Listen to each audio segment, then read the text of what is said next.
Right, on this go around, we reattach the body back to this half of the car.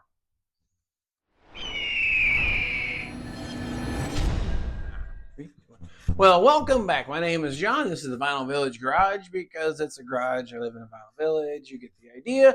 What we do here is play cars. And what we're doing is a 1968 Firebird convertible that belongs to my dad. We've named it the Lamborghini.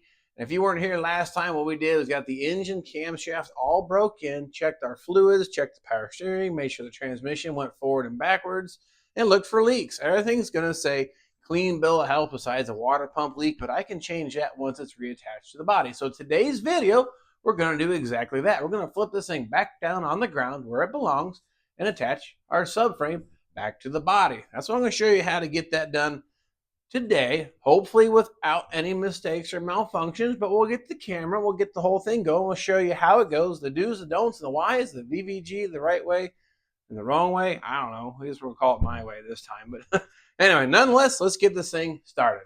And a few things I'd like to point out. I went ahead and installed the fuel tank, the fuel lines, brake lines have all routed here, poking out of the front of my little car flipper thing here.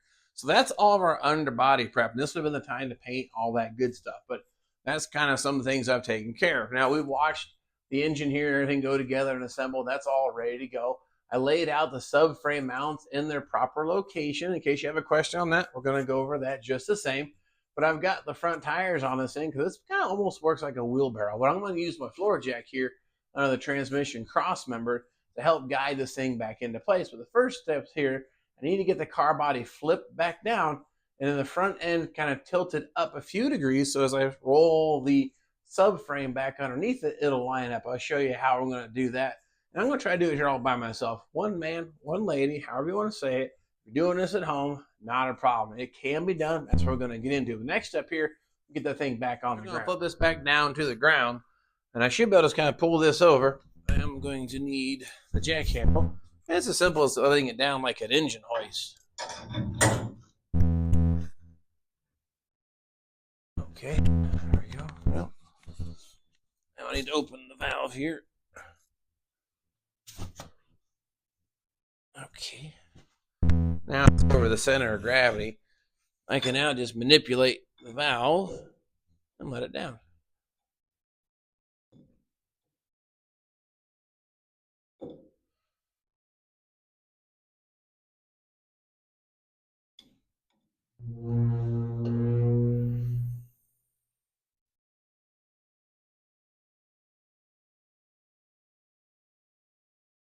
I'm going to stop a little short of the floor because I can put my jack stand underneath it.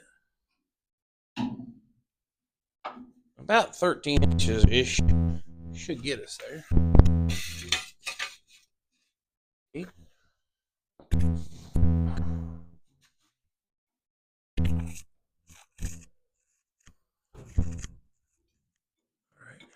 Now, position my floor jack on the other side of that rocker panel, and I'll jack it up to the same height and put my jack stand on the other side.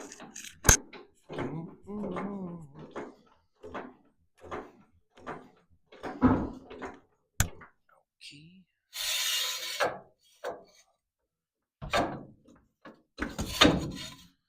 All right.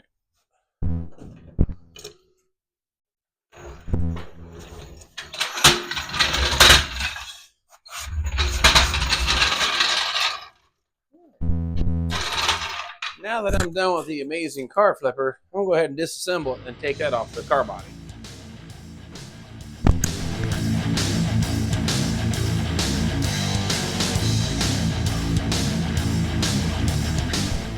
Now we're to this point, a few things I want to point out. The subframe bushing kits that you buy and instructions are right and they're wrong.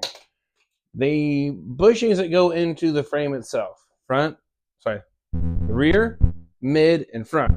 Rear and mid, the part that goes in to the frame are different heights. So look at this. There's definitely a height difference. Now there's some instructions that tell you put the tall to the back and put the short at the front. I'm going to tell you right now, it's not going to work. How do you remember this? Tall at the firewall. They rhyme. Tall at the firewall. Seems to work pretty good for me. I haven't forgotten it. I did screw up one time in a previous video we won't talk about. But that's how we learn. We make mistakes. So I'm going to share it with you. Do not follow the directions. I'm going to tell you this is the right way and the VVG way. Tall at the firewall. I'm done saying that now. But the bolts, the washer, and the rest of it are all the same. They're the same length, same washer, same bushing. So as long as you got the tall at the firewall, short at the back, you are good to install this. Now, some of the challenges we're going to have is I've already routed the brake line and the fuel line. So as I'm bringing this forward, this fuel line's actually got to shoot underneath this oil pressure sending unit. The other option is, I suppose I could take it out, but I want to try to kind of make sure as I'm rolling it in and keep an eye on that and get it fed through the right way. So that's what we're going to do now. I'm going to put my floor jack under the transmission cross member here, and we're going to slowly, roll this back into place. Now, the other thing we can do to make our life a little easier is use one of these automatic tape measuring machines here and check our height. We are way too high, 16 inches off the floor. I think my car body is only about 13. Yeah, the underside is about 13 and a half.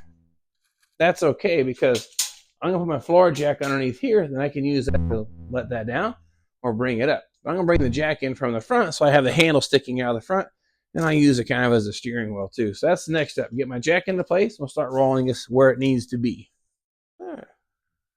I have my jack placed there under the transmission cross member. We are now ready to start giving this thing just a little roll backwards here. And we got to steer a little bit. I am too far to the driver's side by quite a bit.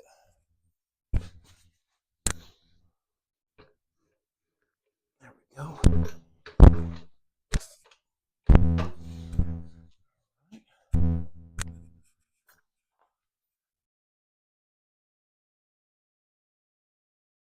I can see my brake line's already giving me some fits.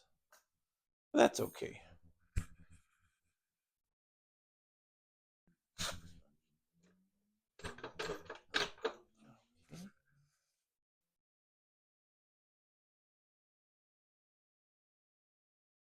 Now the fuel line is going to snapping into these clips, comes over the frame rail, comes up underneath here. So that's looking pretty good.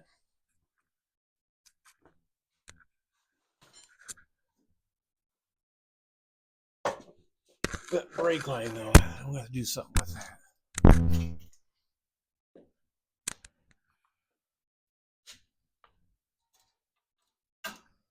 There we go.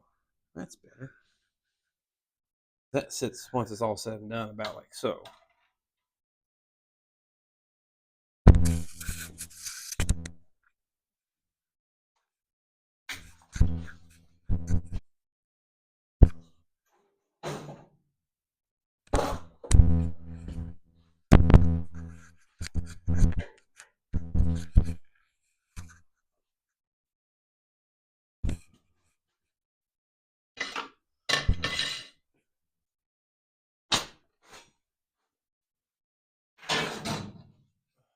Okay, let the jack down some.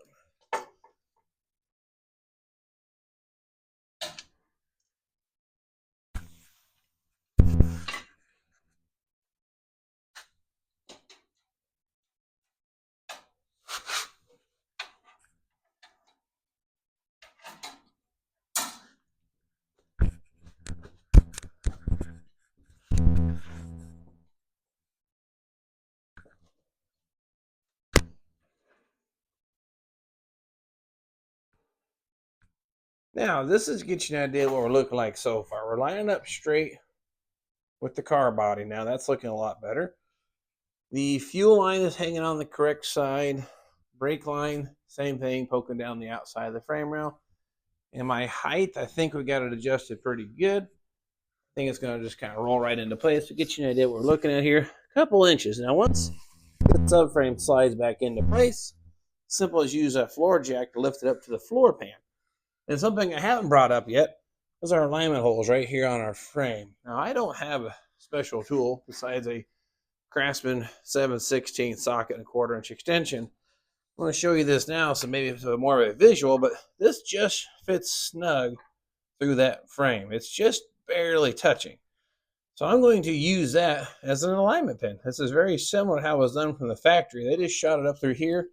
There's another hole here in our firewall mounts, one on each side, but start with the driver's side. But I wanted you to see what we're getting into. Now let's continue to roll this back into place.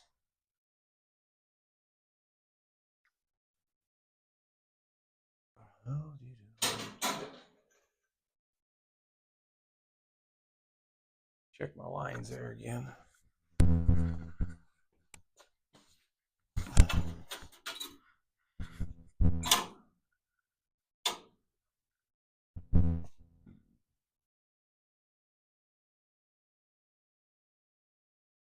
All right, looks good.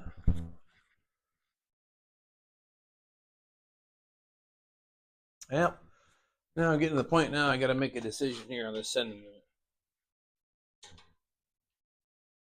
I think I just made my decision. Looks like I can get that to go underneath it.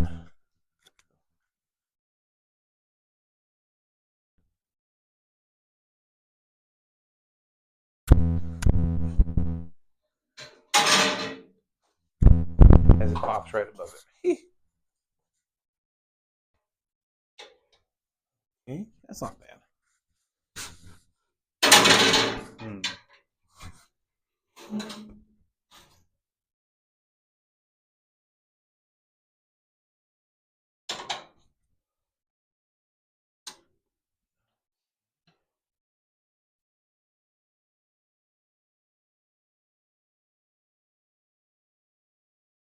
What I'm seeing is my body mount here, sorry, my subframe mount is here. My body mount is over there. We actually need to move the subframe to the outside about 1.5 inches. So what I'm going to do, just steer the wheels to the left, which then will kind of make a crab walk over there to the side. Hopefully. Get that to steer.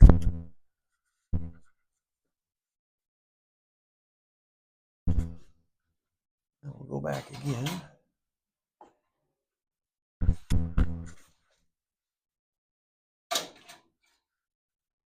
That's on the right track now.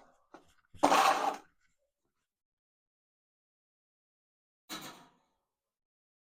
right, now I need to straighten it up, it looks like.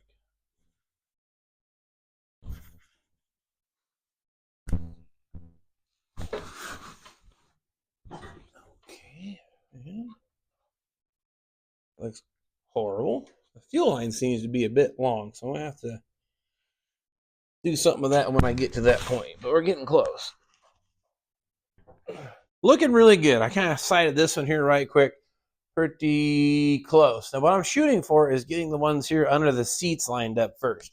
If I actually look down through the hole, I'm running out of light, but you can see I probably need to move forward just a little bit. So the next step for me then is get both of these rear floor pan bolts started and just snug in preparation for the next part. Here, my bolt, washer, rubber biscuit, ready to go.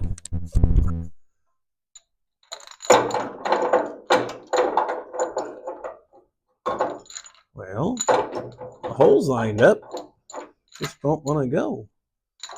I don't. Well, what the heck? You'd think I'd know how to do this. I got 3 kids. Just won't go in there. Oh, what the hell? That explains it. Now I gotta get up. Now this is a bolt kit and body mount kit my dad got. This is a new one. Look carefully. This says, if you can get it in the camera, 10.9. Those are metric bolts. They're never gonna work. So I guess I need to make a trip to the getting place. And we're back. Check this out. Well, I got a standard bolt, about the same length, slightly longer. I think that's going to work just fine. But now we got a standard bolt instead of metrics. This piece of crap can go away, and I bet you this one works a whole lot more gooder. Both the driver's side, as you can see there, and passenger side bolts are installed. I've got them round up snug, not tight, but snug. So what I have to do now is I need to lift up the subframe to the body, or as you put the jack under there, lift up all that weight. Or my idea, or my plan is take the jack out from underneath there.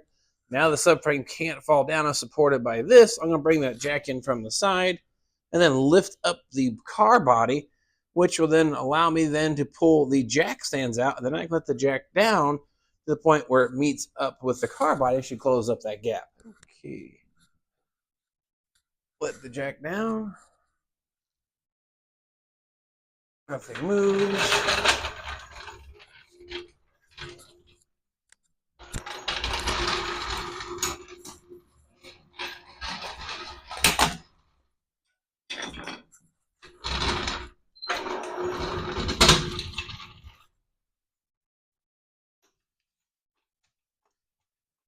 Okay. Now I bring the jack up. It's just enough to take the jack stands out. I'll do the same to the other side. I have both jack stands out, driver's side, passenger side, and watch this. I'll let that jack down slowly, and it should close up my gap to the point where I can get the bolt started. Now, I haven't done much for alignment. Just getting the bolt started is my only goal at this point. Let it down a little bit more.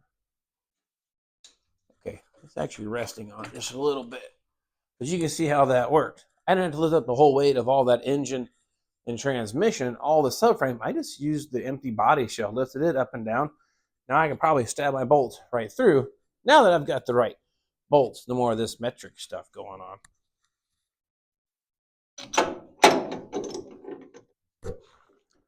Okay, and as we go here, see there, run that bolt in hand tight. Now I'll jump over to the driver's side. Should be able to do the same, and then we'll work with this alignment hole and get our body lined up. Then we'll torque the bolts down. Here we go on the driver's side. Should go about the same. Got our rubber biscuit washer, and now standard SAE bolt. I should just start that thing right in there.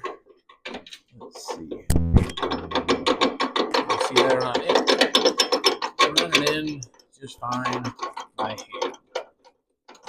Okay, now at this point, I can try to shove my alignment tool through. See how far off we are here. It looks like it needs, or feels like it needs to go. I'm gonna have to move the body back further, it looks like, or the body forward and the frame back. So let's give the tire just a little bump here.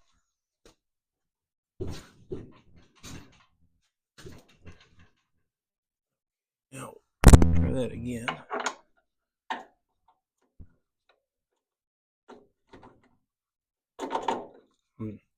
Get on the back here. All right, now what I can do, and the goal is, like I said, you put this through. Okay, that's actually going in. That's how snug it fits. Now, if I can get the camera to go up, you can see there, get the camera to focus in the body. You can see right there, it's snug into the body. Now, the thing about it is, you want to do the driver's side first. If you look at the holes on this subframe mount compared to the passenger side, this is just a hole. On the passenger side, it's slotted to go side to side, but it's going to set your front to back.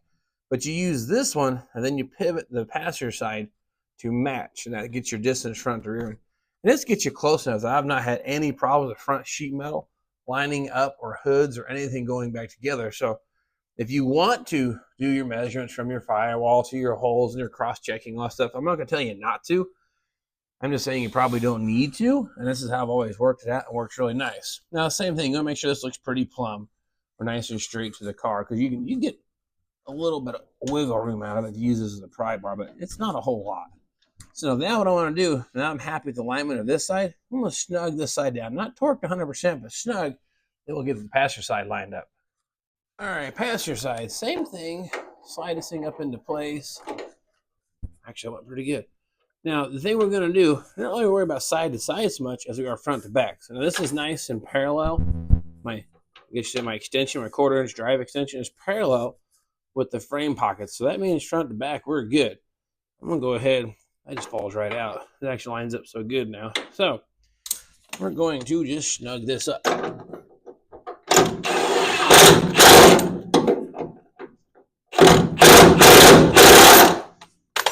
Recheck this, make sure she didn't move. Bingo. And we'll go to the driver's side and do the same. All right, here we go on the driver's side. I should be able to get the same thing. Slide that socket. There we go, right into place. See it moving up and down. Now, if we look on our back side here, if we look straight up, that hole will be lined right up in. It is, so I can get you in here. Now, these ones all lined up and good. That means now I go ahead and torque the rear two and be 100% done with installation of our subframe. And to top it off, torque those bolts down to 95 foot-pounds. I think the range is 75, 80 to 95. We're going to go for the gold and go all out torquing the 95 foot-pounds. But at this point, though, as you can tell, it looks like a car again. It's the best this car has looked or ever looked. Even maybe it was new, maybe better. But you can see what we're doing now. I'm going to work our way towards the back of the car. Got the rear axle stab back up on the back. That's going to be one of the next videos, how to wrestle that thing in there without killing yourself. But this went remarkably well, minus the bolt. So if you buy a subframe body mount kit, inspect the bolts. If it has a 10.9, 8.8 stamped to the top of that bolt, it's probably metric. That's the first time I've run into that, but not a surprise. I won't say anything more beyond that. It's just, unfortunately, they just aren't assembled here. Some of the parts, it's just the way that it is. So we just got to be smart about it and look into it and go, well, that didn't work out exactly as planned. But I'll give you a quick little walk around. We'll get the heck out of here. And we'll get on to the next part of this project. With a little careful planning, that went relatively well. That's why this is all assembled. It's almost one person operation. Roll that back under there. Use a jack as your friend here to move the heavy lifting and move things around. And as you can tell, it really isn't that bad to reinstall the subframe complete with complete drivetrain on it back under the car. And I know it's in a position now that I'm going to have no issues lining up all my sheet metal. So this is looking great. Like I said, we're going to stab that rear axle back into it. I have leaf springs, the drive shaft, the exhaust, shocks, and I can start working on some more of the front stuff here. Finish the vintage air installation. On the inside of the car, I've already glued the body plugs in. I need to prime the floor because we're going to do the lizard skin technique, paint the dash. As you can tell, a lot more on our things to do list because now we've got this thing reassembled back together with a good engine and transmission from what I can tell. So happy to share all this with you. Of course, I'll keep the camera rolling, sharing the progress with the hopes that it inspires you to try to conquer something just like this. Now, though, my night has come to an end. It is dark out. It's getting late. I need to shift this over just a little bit, get the axle put away, put the cars away, but that's a fantastic way to finish my day playing at work and here at home and sharing with you, proving that it can all be done. Of course, appreciate you following me on the journeys of these old cars, telling stories, or maybe teaching a thing or two, or maybe how not to do. But either way it goes, happy to share it with you. Appreciate you following me on the journey, and we'll catch you all next time.